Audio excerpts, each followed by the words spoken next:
The grindstone Robert Lee Frost, having a wheel and 4 legs of its own, has never availed the cumbersome grindstone to get it anywhere that I can see. These hands have helped it go, and even race. Not all the motion, though, they ever learned, not all key miles it may have thought it went, have got it one step from the starting place. It stands beside the same old apple tree. The shadow of the apple tree is thin upon it now, its feet as fast in snow. All other farm machinery's gone in, and some of it on no more legs and wheel than the grindstone can boast to stand or go. I'm thinking chiefly of the wheelbarrow. For months it hasn't known the taste of steel washed down with rusty water in a tin. But standing outdoors hungry, in the cold, except in towns at night, is not a sin. And in GT.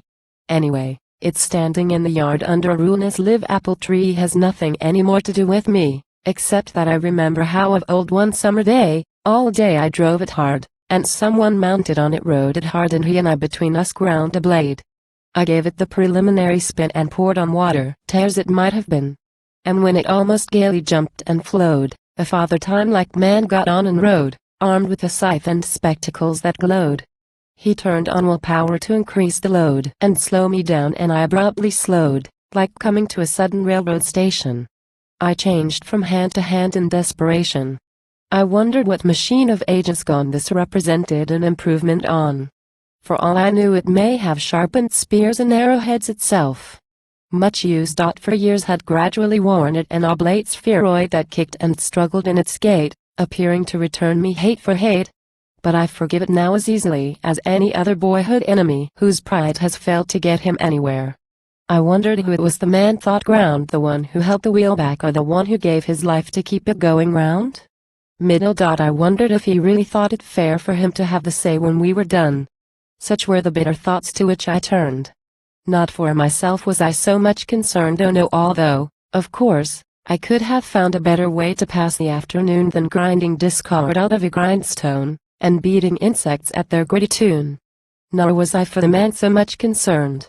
Once when the grindstone almost jumped its bearing, it looked as if he might be badly thrown and wounded on his blade. So far from caring, I laughed inside, and only cranked the faster it ran, as if it wasn't greased but glued. I'd welcome any moderate disaster that might be calculated to postpone what evidently nothing could conclude.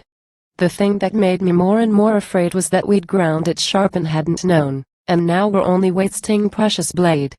And when he raised it dripping once and tried the creepy edge of it with wary touch and viewed it over his glasses funny-eyed, only disinterestedly to decide it needed a turn more, I could have cried, wasn't there a danger of a turn too much? Mightn't we make it worse instead of better? I was for leaving something to wet it. What if it wasn't all it should be? I'd be satisfied if he'd be satisfied.